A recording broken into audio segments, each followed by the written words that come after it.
Hello everyone and welcome back to CookieRun Cookie Trials in CookieRunOvenBreak with Alsroy Galcone. And will you take a look at that? Milkywaycookie in her super epic costume is just so adorable. I can't believe Devsisters made her even more adorable compared to what we have in the original costume. Anyway, if you do like this kind of content, then be sure to leave a like, comment, subscribe, and don't forget to ring the bell so you will not miss out on anything that I put on this channel. Everything is free, you don't need to pay, and by subscribing you make this channel grow and flourish even more, which makes me happy so I can create more content for you to watch. So yeah, here you go, Milkywaycookie in her super epic costume, which is called the Guide to Sweet Dreams. If I have to make a top 10 list of the cutest costume a cookie can have, this cookie will probably take the top spot. Well, that's my opinion anyway. Anyway, back to the video itself. In this run, you are going to see two runs from me. The first one is the run with the assistance from the Eternal Wish Meteor. This particular legendary treasure was released back when CookieRunOvenBreak was celebrating its 7th anniversary, with the right and left treasure being the Starlight Nightlight and the Starry Aeroplane respectively. Now, I wanted to talk about more on my experience in this update because I do have an update since the last time I talked about it in the previous video in the Milkywaycookie trial in the Diamond rank. You can check it out by clicking the link at the top right of the screen. So I do want to mention that I was disappointed with the gacha system, especially in the context of obtaining Dreamweaver's limited costume as well as several others. Also, I do want to make a clarification on my mistake, as it turns out that the limited costume was for everything pie cookie, not the candy corn cookie. And the same thing also applies to that patch as well.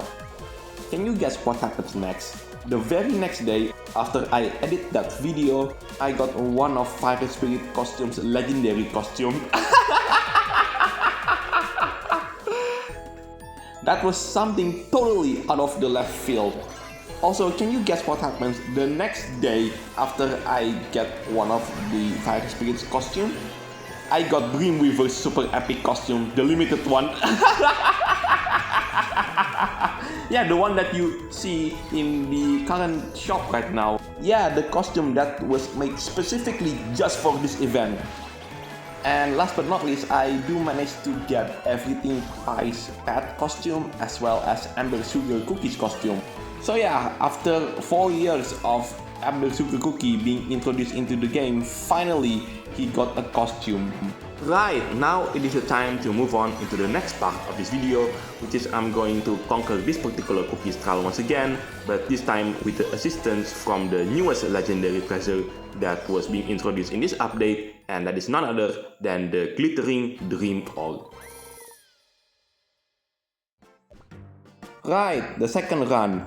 And the epic treasures, they are still the same. It is the Starlight Nightlight as well as the Starry Aeroplane, but the middle one, this one is completely different. This is the Glittering Dream Orb. This is the legendary treasure that is being introduced in the 9th anniversary update. You will see how this treasure works in just a moment, but for now I'm just going to explain it because it's actually quite long of an explanation. But basically, that orb there on the legendary treasure will be summoned into the sky, and right after that there will be a huge cloud formation known as the Dream Clouds, as you can see right now with the yellow cloud at the top of the screen. This cloud will drop a jelly known as the Dream Cloud Jellies, and from this point on, throughout the entire of the run, the Dream Cloud will spawn in and drops the Dream Cloud Jellies. So yeah, that's how the newest legendary treasure, the Glittering Dream Orb, works. And with that out of the way, I do want to mention the scheduling for the next couple of videos. So in the cookie run side of things, I'm going to show you my map creation based on the CookieRun map maker that is dropped for this particular update. While in the background, I'm currently, believe it or not, still working on the 1 trillion challenge video, as well as the Stevia Planet Crisis breakout mode as well. for non-CookieRun stuff, I'm currently, believe it or not, going to continue my playthrough on the Kill Cure Beautiful Fries video. In fact, I've actually managed to complete the prologue of that particular game. Now, with the game is still in production for Chapter 1, I think it is the best time to upload the rest of the prologue before I can move on to other projects as well. Anyway, that's pretty much everything that I could say for now. Now let's just enjoy the cookie trials as the Milky Way cookie goes through the bonus time, which reminds me of cream unicorn cookies bonus time. So what do I think about this particular cookies trial after I've managed to conquer it? Well, I have to admit it is a bit trickier than the usual cookie trials, especially at the end of this particular cookies trial on the hard difficulty. You'll see why in just a second. But one thing's for sure though, you could do this trial better than what I could in this video. Also, I do want to mention this particular zipline section towards the end of this particular cookies trial. It is incredibly difficult. At first it started fine, but the moment they introduced the blast jellies right there, it turns this particular, oh, I just made a mistake there. The same kind of mistake that I did in the previous part of this video. And I also create the same kind of mistake there as well. Anyway, that is it for today. Thank you so much for watching. This is Galcon signing it off, and I'll see you in the next videos. Take care, stay safe, and I'll catch you next time.